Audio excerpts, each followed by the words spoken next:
Mesdames et messieurs, bonjour et bienvenue à cette édition d'information. Forces de défense, plus de 1500 militaires promus à Yaoundé.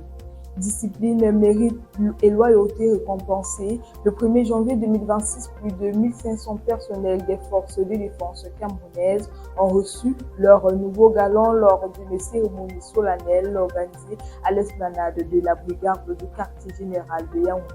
Après lecture des décrets présidentiels et décisions ministérielles, des officiers, sous-officiers et militaires du rang de la gendarmerie nationale ont officiellement accédé à leur nouveau grade effectif depuis le 1er janvier 2026. Le Cameroun honore ceux qui veillent sur la paix et la sécurité. Venezuela, la Cour suprême prend les règles. Samedi, la Cour suprême du Venezuela a ordonné à Delcy Rodríguez, vice-présidente, d'assurer l'intérim du pouvoir après avoir constaté l'enlèvement du président constitutionnel Nicolás Maduro lors d'une agression militaire étrangère. La Cour n'a pas déclaré Maduro définitivement empêché, ce qui signifie qu'aucune élection présidentielle n'est prévue dans les 30 jours. Delcy Rodríguez a réaffirmé que Nicolás Maduro reste l'unique président du Venezuela et exige sa libération immédiate. Une actualité géopolitique qui fait beaucoup polémique sur les réseaux sociaux. Nécrologie, Anthony Joshua frappé par un deuil.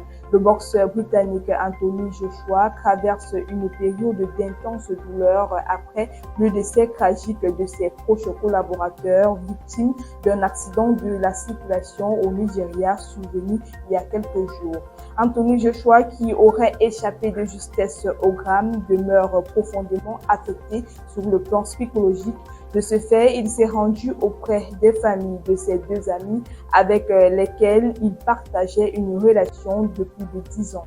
Il a tenu à rassurer les proches, affirmant qu'ils ne manqueront de rien, se déclarant prêt à jouer un rôle de protecteur comme envers des frères. Sincère condoléances à la famille et aux proches. CAN 2025, les Lions indomptables arrachent leur ticket pour les quarts de finale. Victoire héroïque du Cameroun face à l'Afrique du Sud qui s'est imposée par un magnifique score de 2-1, ce qui valide donc leur ticket pour les quarts de finale de la CAN 2025.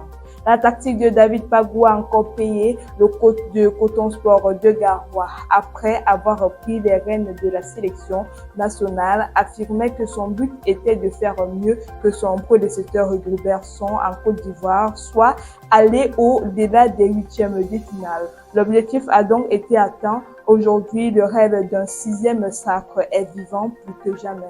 La prochaine rencontre est prévue avec le Maroc. Ainsi va votre actualité ce matin. Merci de nous avoir suivis jusqu'au bout.